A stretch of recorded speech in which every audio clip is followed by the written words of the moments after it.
Hey everybody, welcome back to Lamson Family Farms. Right now I'm just cutting up some zucchini and I've got some strawberries that are going to be going to the chickens. This weekend we are just doing some cleaning and getting ready, doing more preparation for winter animal care. So I just wanted to talk a little bit about our winter plans for the animals. So I think sometimes it's easier just to do project videos and then have videos about the animals. It's really easy for me to just talk about the animals all the time. So I thought it might be nice just to break up a little bit. So this weekend we're going to be moving the chickens to their winter location, which is going to be in the barn. I'm still not 100% sure if I want to, or where I want to put the ducks this winter. It will be in the barn. I just don't know exactly where yet. They're so messy. I just don't want to put them in a space that I want to keep clean. I had talked about putting them in the goat maternity ward in one of those stalls. And my only concern with that is that's where we're going to be keeping the cats this winter. You know, they're in there now during the evening. They might stay in there more in the winter, especially when it's snowing, just because I can heat that room, and I also will plug in their electric heated cat beds. So yes, they are outside cats, but they're still our pets, so we spoil them quite a bit. So I don't know if I want the ducks in there. I think the cats would leave them alone, but I am a little bit worried about the cats trying to get them. And with it being heated, I'm not sure I want that odor in there. And I try to keep it clean because we will have goat kids in there, and that's also where I milk. So I don't know if I want my ducks in there. So I'm still trying to decide where I want them. But this weekend we're going to be moving the chickens into their winter spot. I think they're really going to like it in there. We've got 3 days coming up this next week that in the evening we're supposed to get down into the 30s. So it is getting quite cold. In fact, we're probably going to be turning on the heat in our house this week. So it'll be second week of October. So we're just kind of getting to that point where it is getting colder at night and it's time to really put the animals where they're going to be this winter. So if I am able to move the poultry this next week, chickens will go this weekend. I still need to figure out where I'm putting the ducks and then get that space ready for them. So that won't happen this weekend. But if it happens by next week, then I can take down the cattle panels where I've got the chickens and the ducks currently and reuse those. So, and it's a good section. I think I've got probably 6 to 8-foot cattle panels that I could repurpose. And I might use those to set up an area in the machinery shed for the cows, which would be really nice. Or I could also use those panels to start working on the future pig pen in the back where the boy goats are right now. But in any case, I'm excited to take that down and get that area ready to, I think I'm going to park a car there this winter. So that's where the chickens and ducks will be. I am down to 3 ducks. I sold a handful of ducks this summer. If you're new to what I do, I raise Ancona ducks, and typically I have I think I've had up to 19 at a time. 3 is actually I didn't really realize this. 3 is my lowest number since I started raising Anconas in 2018. And I did that because we were having such bad issues with the fox this summer getting poultry. And sorry, I'm trying to see if I want to save these seeds. I don't think I will. We were having such bad issues with the fox this summer, and I'm not set up yet to have a large number of ducks inside. And so it was just getting too much with the chickens and the ducks all together inside all summer. I ended up keeping 3 hens. So at some point in the future, I would like to get back into raising Anconas, but right now I just wasn't set up for it. So anyway, so that's all our poultry. We only have chickens and ducks. The goats, well, the girl goats are currently in their winter spot. They'll just stay where they are. I don't need to do anything special to get them prepped for winter. I just finished their big deep clean of their deep litter system. So they're all set to go for winter. The boy goats are currently in a big stall, which will be the future pig pen. They are most likely going to be moved to the cow area in the barn. It will give them a little bit more room. I do need to finish mucking that area out, the cow area. I need to finish mucking that out. I'm about half done, so I might work on that this weekend. The other thing I need to do to prepare to have them in that space is, right now it's set up for cows, and so there's a big middle bank, and then there's two strips on either side, a strip on either side where the feeders are, and the goats can walk through that because it's set up for cows. So I will probably need to put cattle panels along those rails so the goats can't get out. I haven't decided how I'm going to feed the boy goats in there. I might just do hay nets in the big section in the middle. I had thought about also just keeping the cattle panels and putting their feet on the outside so they could put their heads through the cattle panels and eat, which is currently how the girl goats eat right now. And I do like that system because then they can't waste as much feed. The problem though is, and it doesn't matter really, I don't show goats right now, but what ends up happening is they rub the top of their neck on that cattle panel, and so they end up with a bald spot on the back of their neck, which isn't the end of the world. I don't like how it looks, and so if I were to change that feeding system in the future, it's because of that, because it ends up leaving them a bald spot. So boy goats will go there, so I do need to do a little bit more prepping for that. So I need to finish cleaning out the cow area. I also still have those 2 tables that I was going to put in the girls' area so they could hop up on them and have like a little jungle gym. I'm thinking about putting that in with the boy goats because I have another option for the girl goats to do that I think I will probably do, and I'll show you that later. It's kind of hard to explain. So I still need to prep that space for the boy goats.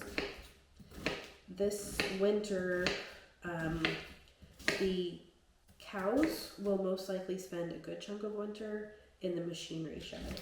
So I'm really hoping not to need to bring them in to the barn. And if I do need to bring them into the barn, I will probably go back to tying them on the tie stalls, which is not something I've done before with them. Ray, our standard, was raised in a tie stall barn, where they got like a collar on and they tie them to a bar and they've got their own section and they can stand up and they can move around a little bit. But then they get let out into a field, and that's where they exercise during the day. And then when they're in the barn, they're tied up. And I know a lot of people are like, well, that's cruel, and it's really not. They spend a good chunk of their day laying down, ruminating, like chewing their cud, processing their food. And so when they're in their cow area right now in the barn, which is having them loose, they just lay down. So it's not really a huge deal just to tie them up. So I'm thinking about going back to that because I really struggle with what I want to do in the middle part of the barn where I've been milking. You've seen in videos, it's just an open space right now that I've stored hay or stored things that I don't know what to do with. And that was part of the milking area for the barn. It used to be a dairy barn, but they took out the pipes where the tie stalls would have been.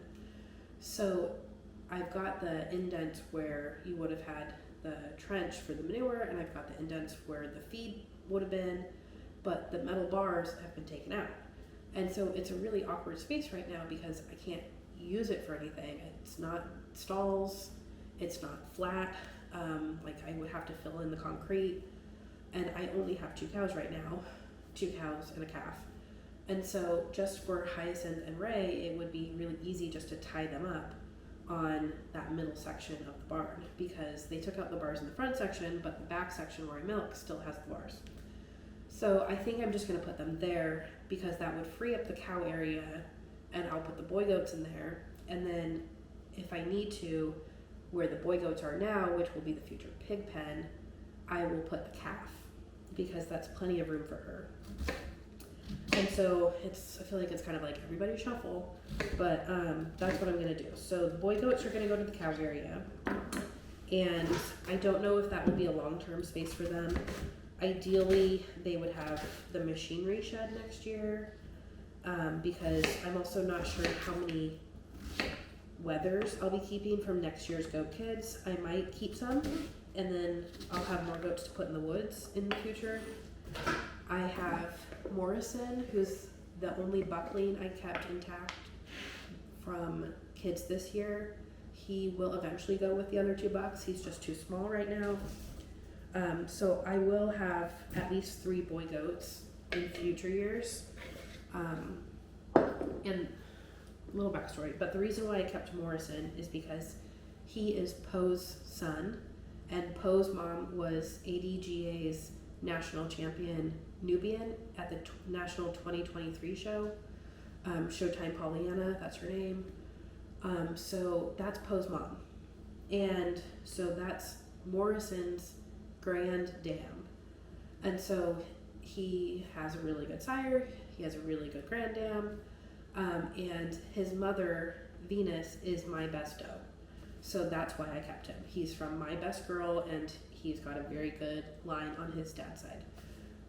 And the reason why I did that, the reason why I kept him was because I'm keeping a bunch of Poe daughters because they're from good milk lines, but that means I can't breed them back to their dad. But I could breed them to Morrison because that would be line breeding at that point. They would be half sibs on the dad's side. And so my plan is my 3rd buck, so I have Poe, I have Morrison, who's from Poe, and then I have an unrelated buck, Annie. He's from a farm called Dahlia May in Olympia, Washington. And he's kind of that buck that I need in the middle. So I kept 4 daughters from Poe this year. Next year, when I breed them for the first time, they'll get bred to Annie because that will be unrelated. And then those daughters will get bred to Morrison because it will be a half sib of their parents. So, I mean, I could technically line breed a little closer. I don't want to, especially because I have Annie, but I have to have 3. Like I feel better about having 3 bucks. And so the plan will be, I'll have to pay attention to who's breeding who because I will have a lot of Poe's lineage in my herd at some point. And like we're getting, in a couple years, we're going to be almost out of a job for Poe because almost all of my herd will be his daughters or his granddaughters. And so we were talking about this last night actually because we're going to start doing our goat breeding in 2 weeks. And I think I have finalized my list. Let me grab another pumpkin real quick. So the plan is, the plan for this year's breeding is all of Poe's daughters are still too small for me to breed them this year. They were born in March. So they will be sitting this year out. They will get bred next year. And so right now I just kind of have my big girls to breed, and that's Gogo, Daffy, Venus, Gaia, and Nora. So 5 girls again this year. Almost same breeding as last year, except Daffy, this will be her first year breeding as a 2-year-old. And she's my first Poe daughter, so I can't breed her to Poe. She will be bred to Annie. And then the other 4 girls, I think I'm just going to breed to Poe again. I could breed them to Annie, but Annie's only 1, Poe is 2. I've got plenty more years worth of Annie breedings that I can do. I think I'm going to breed them to Poe, which means I'm hoping again next year to keep a bunch of Poe daughters and I already have 5 out of 9 Poe daughters in my barn. And if I keep Poe daughters from next year, I mean, my whole herd is probably at some point going to be Poe daughters. And so I don't want to get rid of Poe. He's a very good boy goat. I really like him. I don't honestly think I will ever have as good of a buck as Poe as far as lineage.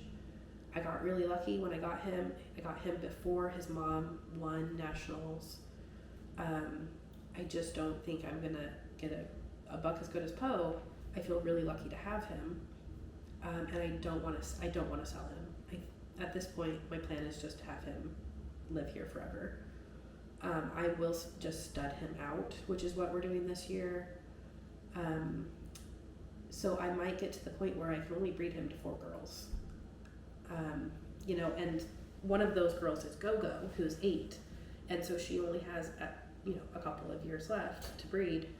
And so at some point I won't be able to breed Poe to anybody unless I buy other goats.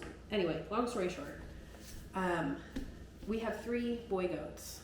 I don't think I'd probably have 4 at this point. It might be a few more years till I really need another boy goat, another buck. So boys need more room is what I'm trying to get to.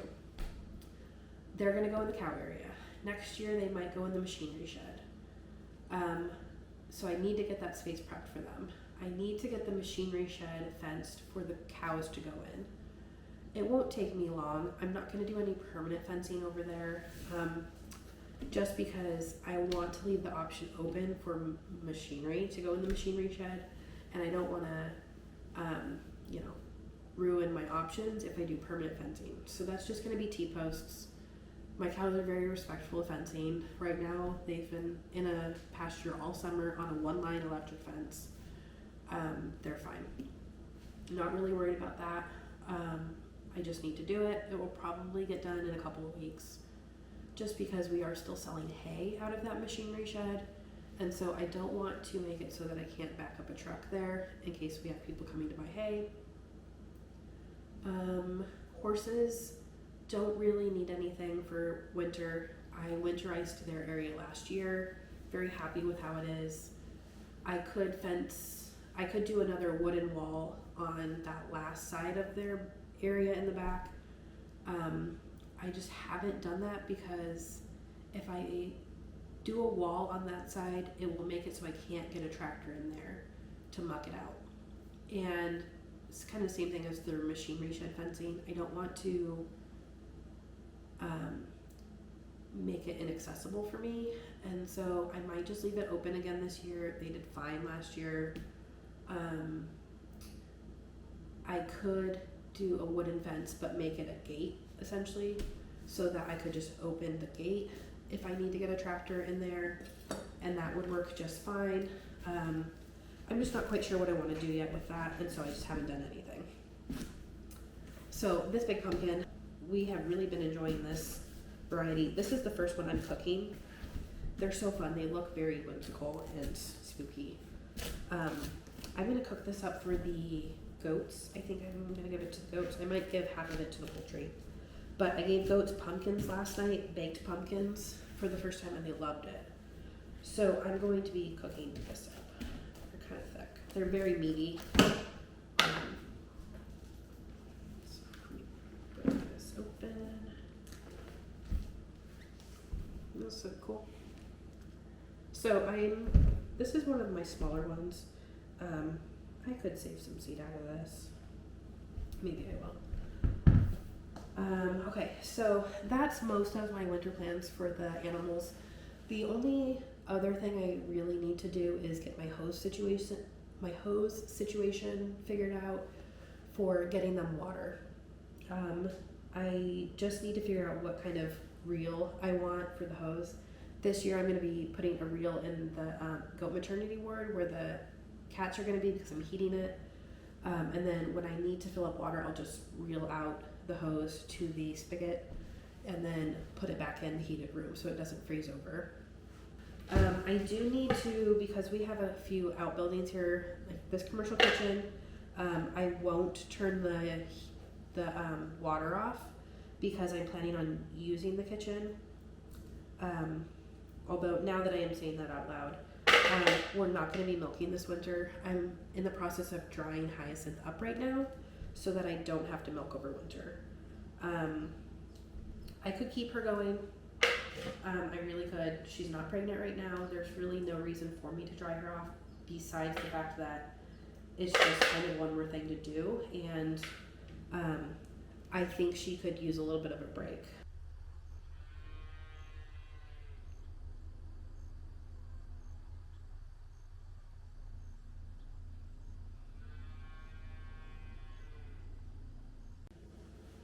Okay, so I got my pumpkin. This is gonna go in the pot. And I'm just gonna bake it. I usually just do 350 for a couple of hours till it's soft.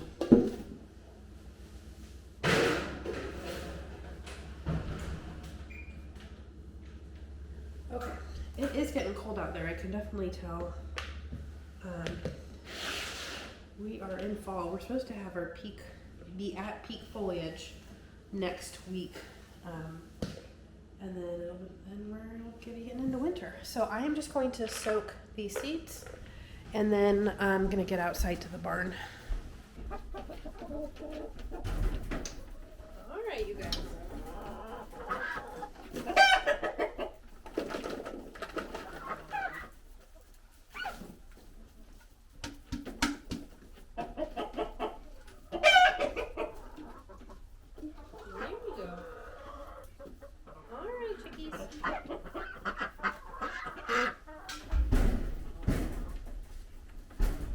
It has also been really nice because I feel like this year's winter prep is a lot different than last year.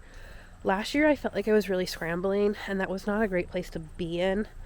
And I had never gone through a winter here before. And so this is my second year with taking care of animals over winter. And I'm more set up this year. I'm feeling more prepared. I feel like I'm coming out to the barn and thinking like, I feel like I'm kind of floundering because there are fewer projects to do, and that feels honestly really nice.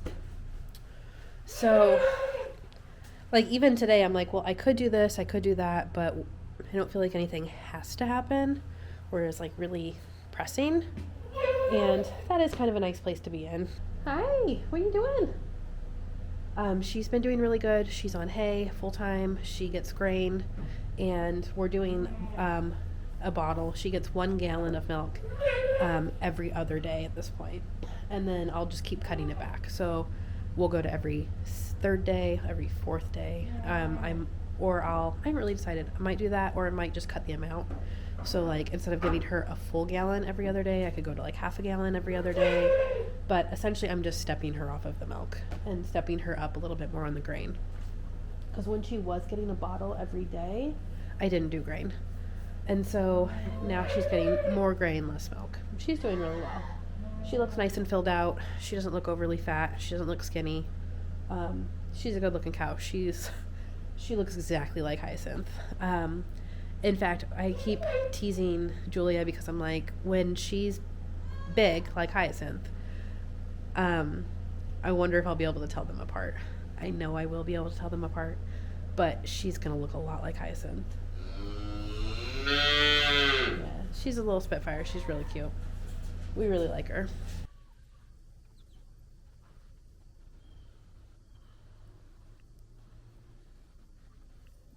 Hello.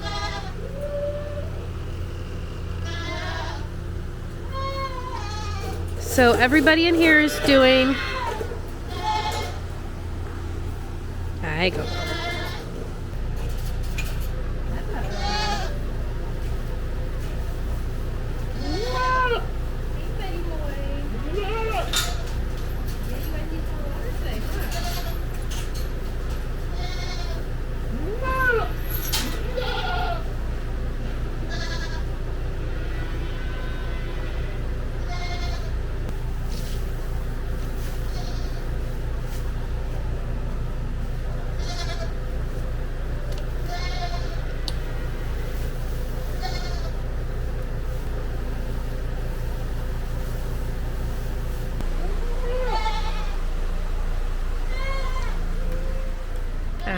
Fred. Hi.